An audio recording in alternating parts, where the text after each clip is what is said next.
Jharkhand cabinet की बैठक संपन्न। 18 फरवरी से 19 मार्च तक होगा विधानसभा का बजट सत्र। स्वास्थ्य बीमा में भी संशोधन। राज्य मंत्री परिषद की शुक्रवार को हुई बैठक में 18 फरवरी से 19 मार्च तक विधानसभा का बजट सत्र चलाने का निर्णय लिया गया है। मुख्यमंत्री हेमंत सोरेन की अध्यक्षता में प्रोजेक्ट भवन में आयोजित बैठक में कुल 30 प्रस्तावों को मंजूरी मिली है। कैबिनेट सचिव वंदना डांडेल ने कैबिनेट के निर्णय की जानकारी देते हुए बताया कि बैठक में मुख्यमंत्री हेमंत सोरेन के दावोस और लंदन दौरे के लिए होने वाले खर्च की उद्योग विभाग को मंजूरी दी गई है। महीने भर चलने वाले बजट सत्र में 24 फरवरी को वित्तीय वर्ष 2026-27 का बजट भी प्रस्तुत किया जाएगा। 9 से 18 मार्च तक आय व्यय की अनुदान मांगों पर वाद विवाद होगा। कैबिनेट से मिली स्वीकृति के बाद राज्य के 10 पंचायतों में नारी अदालत योजना चलाई जाएगी। राज्य कर्मी स्वास्थ्य बीमा योजना में भी संशोधन किया गया है। अब इस योजना में आने वाले स्वास्थ्य कर्मी एडवांस के तौर पर 5 लाख रुपये ले सकेंगे।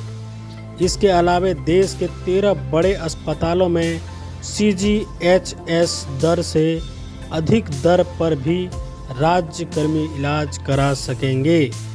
शामिल किए गए अस्पतालों में CMC भेलोर, अपोलो और मेदांता जैसे अस्पताल भी शामिल हैं।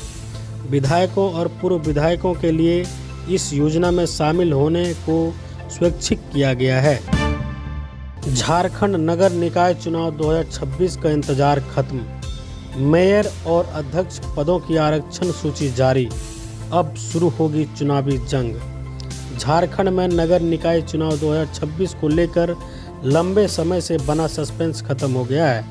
राज्य निर्वाचन आयोग की ओर से 9 नगर निगमों के मेयर, 19 नगर परिषदों और 20 नगर पंचायतों के अध्यक्ष पद के लिए आरक्षण सूची जारी कर दी गई है। इसके साथ ही विभिन्न निकायों में चुनावी तैयारियों को औपचारिक रूप से गति मिल गई है। राज्य निर्वाचन आयोग ने यह अधिसूचना 8 जनवरी 2026 को जारी की गई, जिसे 9 जनवरी 2026 को झारखंड गजट यानी असाधारण अंक में प्रकाशित किया गया। अधिसूचना के अनुसार झारखंड नगर पालिका अधिनियम 2011 की धारा 27 एवं झारखंड नगर पालिका निर्वाचन एवं चुनाव याचिका नियमावली 2012 के नियम 9 के तहत प्रदत्त शक्तियों का प्रयोग करते हुए राज्य के विभिन्न नगर निकायों में अध्यक्ष पदों के लिए आरक्षण तय किया गया है। झारखंड राज्य निर्वाचन आयोग की ओर से जारी आरक्षण सूची के अनुसार धनबाद और चास नगर निगम का मेयर पद सामान्य श्रेणी के लिए रखा गया है। वहीं राजधानी रांची नगर निगम का मेयर पद अनुसूचित जनजाति यानी ST वर्ग के लिए आरक्षित कर दी गई है। इस निर्णय के बाद संभावित प्रत्याशियों की रणनीतियां भी बदलने लगी है। नगर निगम का आरक्षण इस प्रकार से है: पलामू नगर निगम अनारक्षित महिला, रांची नगर निगम अनुसूचित जनजाति अन्य, धनबाद नगर निगम अनारक्षित, चास नगर निगम अनारक्षित, हजारीबाग नगर निगम अत्यंत पिछड़ा वर्ग 1, गिरिडीह नगर निगम अनुसूचित जनजाति अन्य, देवघर नगर निगम अनारक्षित अन्य, आदित्यपुर नगर निगम अनुसूचित जनजाति अन्य, मानगो नगर निगम अनारक्षित महिला। झारखंड राज्य निर्वाचन आयोग के अनुसार राज्य की 20 नगर परिषद के अध्यक्ष पदों के लिए आरक्षण निर्धारित किया गया है। इसमें अनुसूचित जनजाति, अनुसूचित जाति, पिछड़ा वर्ग, अत्यंत पिछड़ा वर्ग और अनारक्षित श्रेणियों के साथ महिला को भी आरक्षण मिला है। इसी प्रकार झारखंड राज्य निर्वाचन आयोग के अनुसार राज्य की 20 नगर परिषद के अध्यक्ष पदों के लिए आरक्षण निर्धारित किया गया है। इसमें अनुसूचित जनजाति, अनुसूचित जाति, पिछड़ा वर्ग, अत्यंत पिछड़ा वर्ग और अनारक्षित श्रेणियों के साथ महिला आरक्षण भी शामिल हैं। हाई स्कूल शिक्षक नियुक्ति मामले में आया नया अपडेट। कोर्ट ने निष्पादित की याचिका। झारखंड हाई कोर्ट ने हाई स्कूल शिक्षक नियुक्ति की राज्य स्तरीय मेरिट लिस्ट को चुनौती देने वाली याचिका खारिज कर दी है। अदालत ने कहा है कि खंडपीठ में लंबित इसी तरह के मामले के फैसले से ये याचिका प्रभावित होंगी। सरकार और JPSC ने एकल पीठ के न्यायिक आयोग गठन के आदेश को चुनौती दी है। हाई कोर्ट के जस्टिस आनंद सेन की अदालत में हाई स्कूल नियुक्ति के राज्य स्तरीय मेरिट लिस्ट को चुनौती देने वाली याचिका पर गुरुवार को सुनवाई हुई। सुनवाई के बाद अदालत ने याचिका निष्पादित कर दी। अदालत ने कहा कि इस तरह का मामला खंडपीठ में लंबित है। खंडपीठ का जो भी आदेश होगा उससे यह याचिका प्रभावित होंगी। रश्मि कुमारी बाला सहित आधा दर्जन याचिकाएं एकल पीठ में दायर की गई थी। इसके पूर्व 1 सितंबर को जस्टिस दीपक रोशन की अदालत ने हाई स्कूल शिक्षक नियुक्ति की राज्य स्तरीय मेरिट लिस्ट की जांच के लिए एक सदस्य न्यायिक आयोग का गठन करने का आदेश दिया था। झारखंड में कैबिनेट विस्तार की आहट। क्या परफॉर्मेंस ऑडिट में फेल मंत्रियों की होगी छुट्टी या सत्ता में होगा बदलाव? झारखंड में हेमंत सोरेन सरकार पार्ट 2 अब अपने शासन को और प्रभावी बनाने के लिए परफॉर्मेंस ऑडिट के आधार पर कैबिनेट में फेरबदल करने जा रही है। माना जा रहा है कि 14 जनवरी यानी खरमास समाप्ति के बाद कभी भी नए मंत्रियों का शपथ ग्रहण हो सकता है। इस बदलाव की मुख्य वजह कुछ विभागों का निराशाजनक प्रदर्शन और जनता के बीच बढ़ती नाराजगी बताई जा रही है। राजनीतिक गलियारों में चर्चा है कि वर्ष 2026 स्वास्थ्य और कृषि मंत्रियों के लिए चुनौतीपूर्ण रहने वाला है।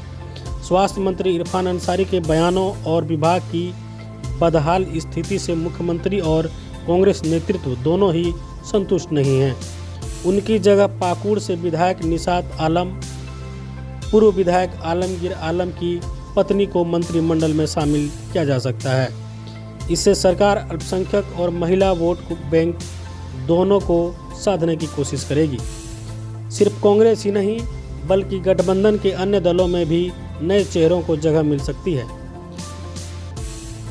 पूर्व मंत्री स्वर्गीय रामदास सोरेन के निधन के बाद खाली हुई जगह को भरने के लिए उनके पुत्र और घाटशिला विधायक सोमेश सोरेन को मंत्री बनाया जा सकता है।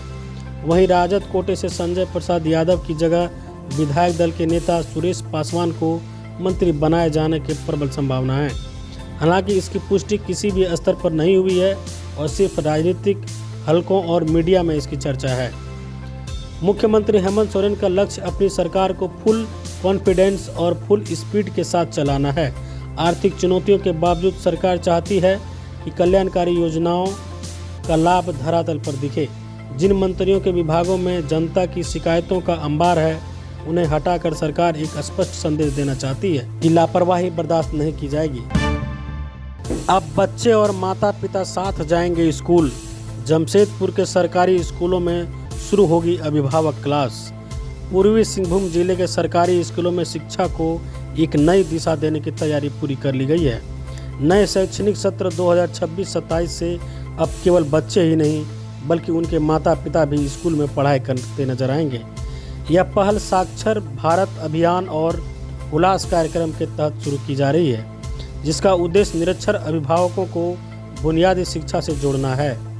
इस योजना के तहत जिले के सभी सरकारी स्कूलों में सोमवार से शनिवार तक रोजाना 1 घंटे अभिभावकों की क्लास संचालित की जाएगी। ये कक्षाएं स्कूल समय के भीतर ही आयोजित होंगी ताकि बच्चों की पढ़ाई प्रभावित न हो और अभिभावक भी शिक्षा से जुड़ सकें। कार्यक्रम को प्रभावी ढंग से लागू करने के लिए शिक्षक अपने अपने पोषण क्षेत्र में निरक्षर अभिभावकों की सूची तैयार कर रहे हैं। पंजीकरण प्रक्रिया के दौरान ही ऐसे अभिभावकों की पहचान की जा रही है। योजना के अनुसार हर स्कूल को कम से कम 15 निरक्षर अभिभावकों को चिन्हित करना अनिवार्य होगा। नए सत्र से जब बच्चे अपनी नियमित कक्षाओं में होंगे, उसी समय स्कूल परिसर में अभिभावकों की अलग कक्षा भी चलाई जाएगी। इन कक्षाओं में वही शिक्षक पढ़ाएंगे जो बच्चों को पढ़ाते हैं, जिससे शिक्षण व्यवस्था में बेहतर तालमेल बना रहेगा। अभिभावक भी सहज महसूस करेंगे।